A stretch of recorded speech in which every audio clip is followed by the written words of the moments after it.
بالله من الشيطان الرجيم. بسم الله الرحمن الرحيم.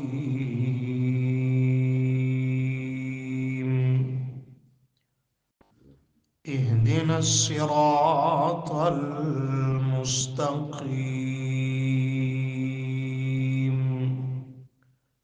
صراط الذين أنعمت عليهم غير المغضوب عليهم ولا الضالين.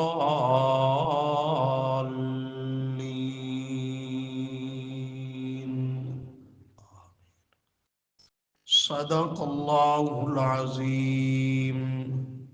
اللهم صل على محمد وعلى آل محمد كما صليت على إبراهيم وعلى آل إبراهيم إنك حميد مجيد.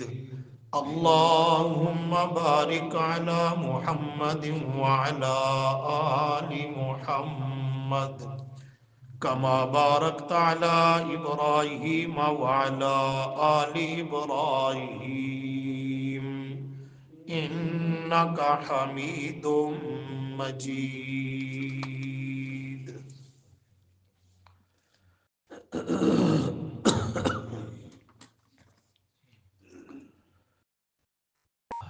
سورۃ الفاتحہ قرآن مقدس کی 114 صورتوں میں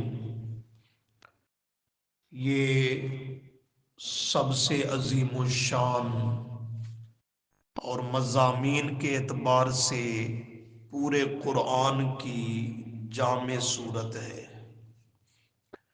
سیدنا عبداللہ بن عباس رضی اللہ عنہما فرماتے ہیں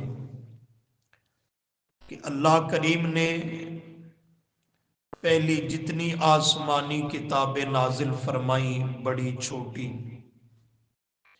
ان سب کا علم خلاصہ نچوڑ اللہ نے قرآن مقدس کی 7 صورتوں میں رکھ دیا۔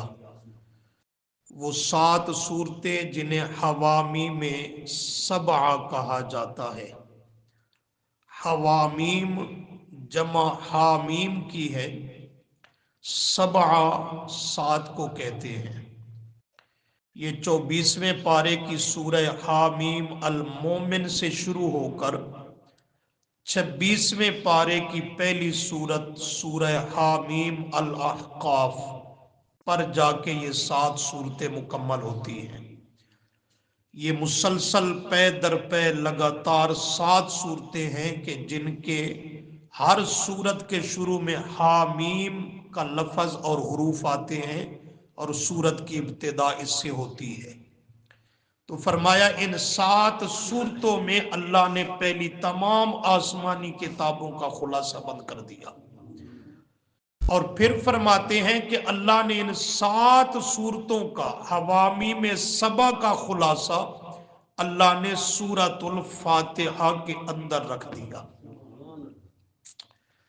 نبی کریم صلی اللہ علیہ وسلم نے اس سورہ فاتحہ کے کئی اسماء گرامی نام ذکر کیے۔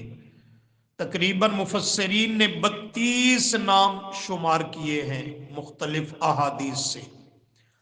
ظاہر بات ہے کثرت الاسماء، ناموں کی کثرت یہ عظمت اور شان پہ دلالت کرتی ہے کہ اس میں اتنیاں خوبیاں ہیں، کمالات ہیں، اتنے اس کے اوصاف ہیں کہ ان کی تعداد 32 تک شمار کی گئی۔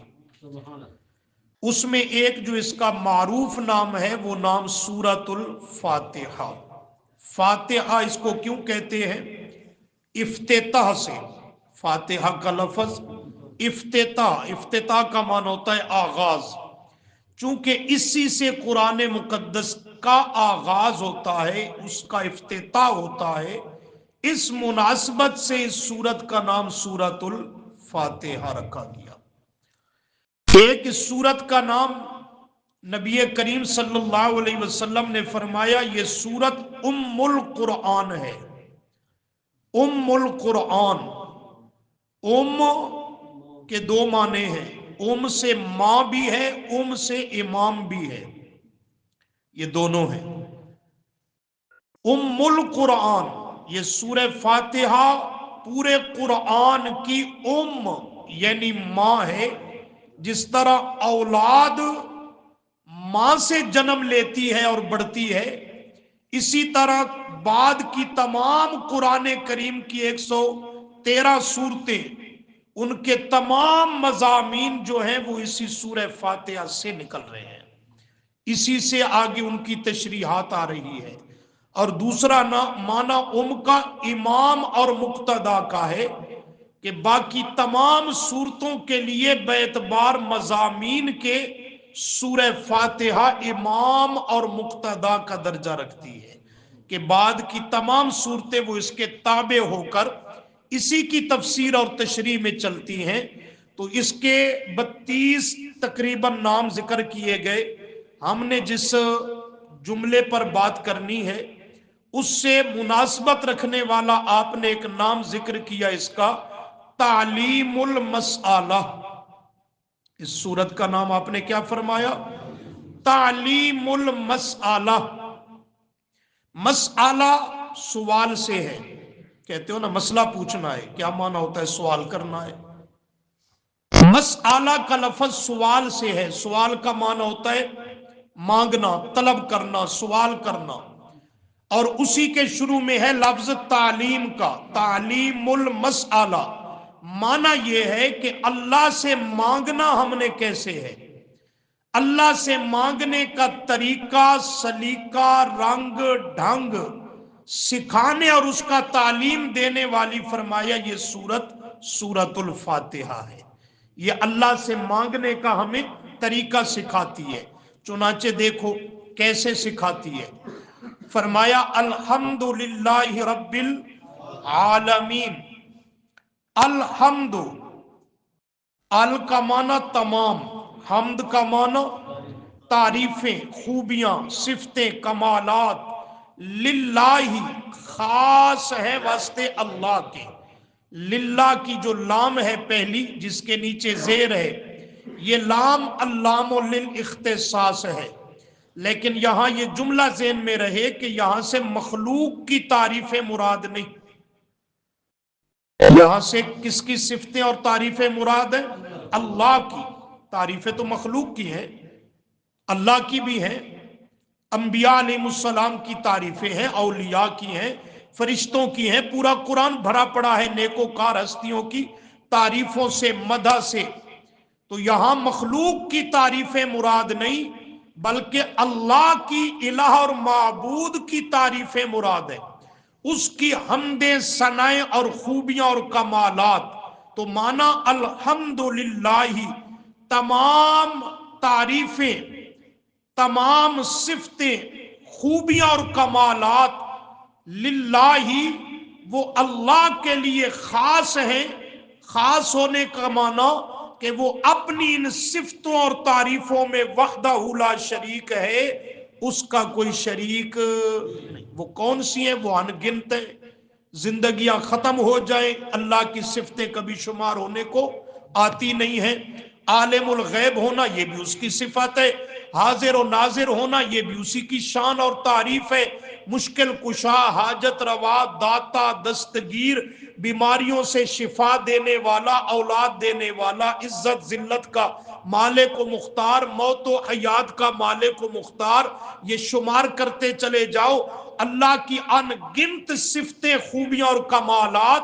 فرمایا للہ، وہ اللہ کے لیے خاص ہے اور خالص ہے کہ اللہ کی ان صفتوں میں اس کا کوئی شریک نہیں ہے۔ کون؟ اللہ رب العالمین۔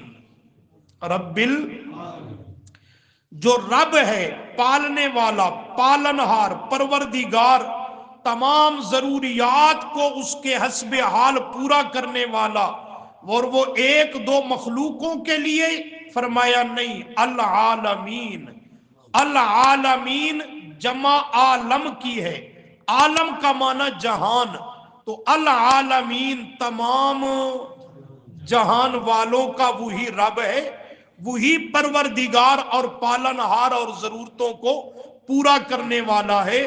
العالمین جہان ہے کتنے، اس کی صحیح تعداد بھی خود اللہ ہی جانتا ہے۔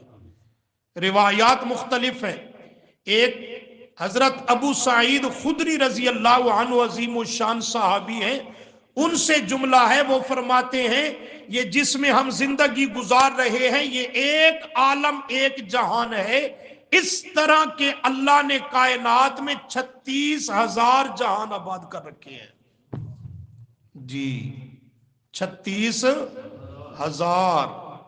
اس لیے کہا اس کی تعداد کو بھی ہم نہیں جانتے، وہی خود جانتا ہے، اور اس میں مخلوقات کتنی ہیں وہی پیدا کرنے والا بہتر جانتا ہے۔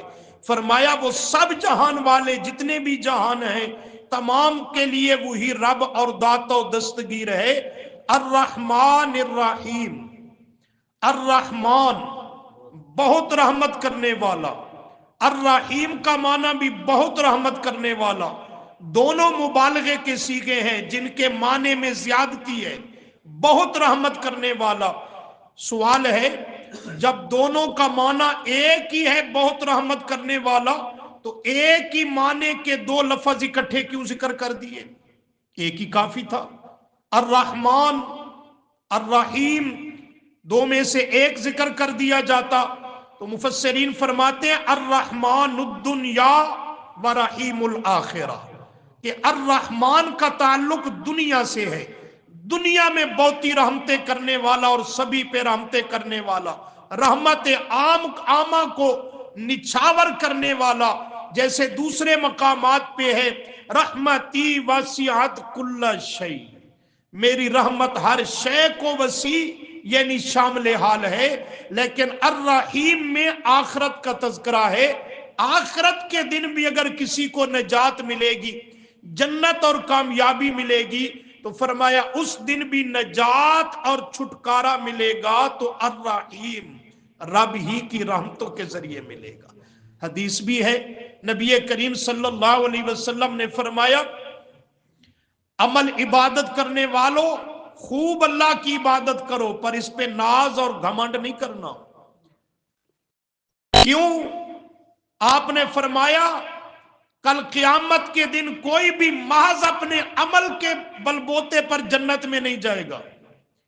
صحابی عرض کرتا ہے ولا انت یا رسول اللہ، اللہ کے محبوب صلی اللہ علیہ وسلم آپ بھی نہیں اپنی عمل کی بنیاد پہ جنت میں جائیں گے؟ فرمایا نہیں، الا ان یتغمدنی اللہ برحمت منہ، مجھے بھی اللہ اپنی خاص رحمت کے نیچے ڈھانپ لے گا اور اس رحمت کے ذریعے میں جنت میں داخل ہوں گا۔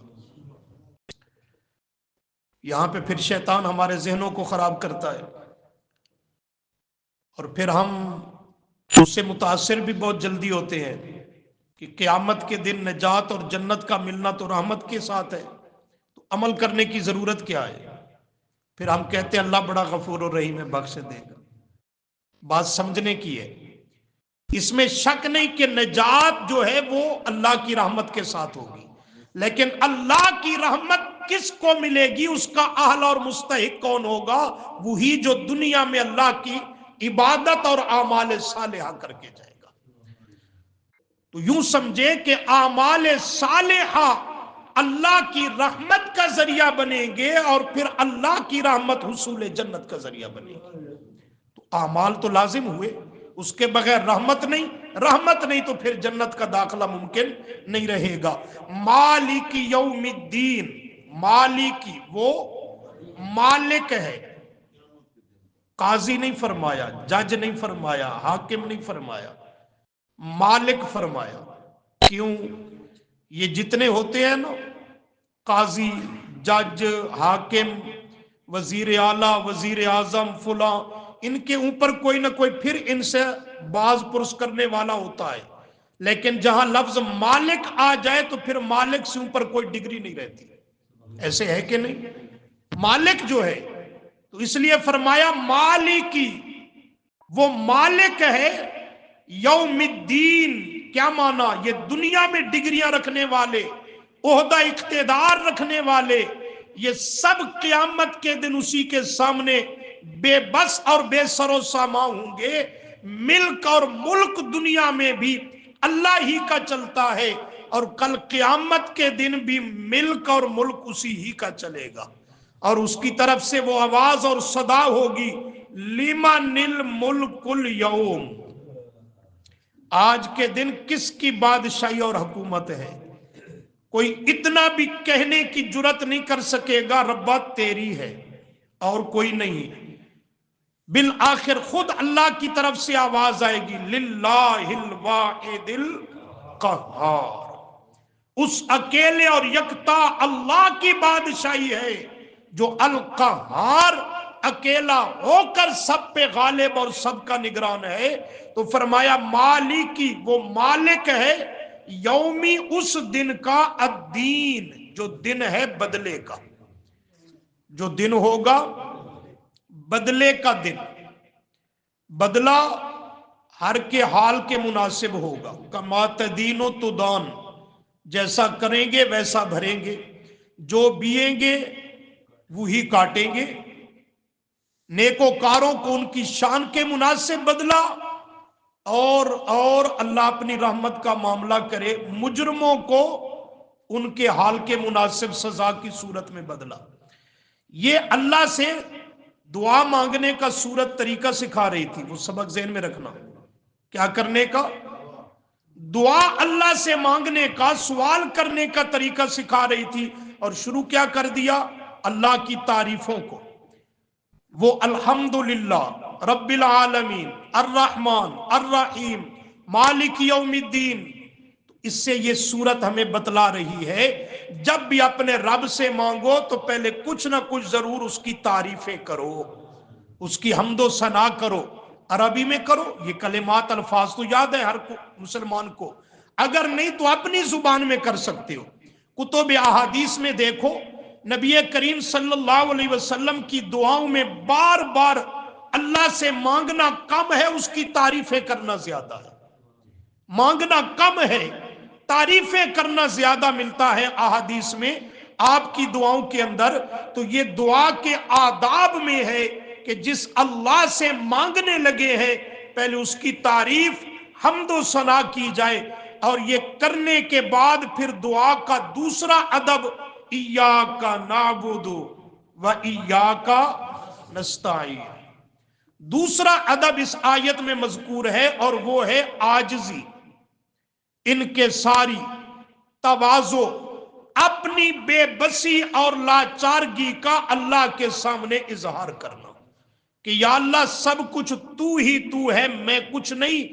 میری ذلت، میری عاجزی، میری تواضع، میری انکساری، یا اللہ وہ سب تیرے در پہ میں بجا لاتا ہوں، میرے پلے میں کچھ نہیں ہے. تو اسی کا اظہار کرتے ہوئے کہتا ہے ایاک نعبد، ہم تیری ہی عبادت کرتے ہیں. اور عبادت نام ہی انتہا اور غایت تذلل کا ہے، یعنی دل کے اندر انتہا درجے کی عاجزی، انتہا درجے کی تواضع، انکساری، اسی کا نام عبادت ہے. لیکن یہ کیفیت دل کی رہے گی، ظاہری نہیں. یہ انتہا درجے کی عاجزی کہاں ہوگی؟ دل کی کیفیت میں. وگرنہ ظاہری اعمال میں دیکھیں تو انتہا درجے کی عاجزی وہ صرف سجدے میں ہے. عاجزی کا، انکساری کا انتہائی درجہ جس سے زیادہ ہو نہیں سکتی، وہ صرف سجدے والی عبادت میں ہے. جو سجدے میں ہے وہ رکوع میں نہیں، جو رکوع میں ہے وہ قیام میں نہیں.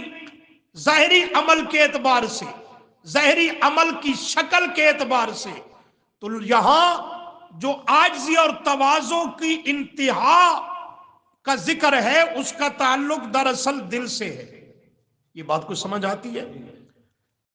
وگرنہ ظاہری طور پہ تو آپ عبادت کی صورت کے اوپر دیکھیں گے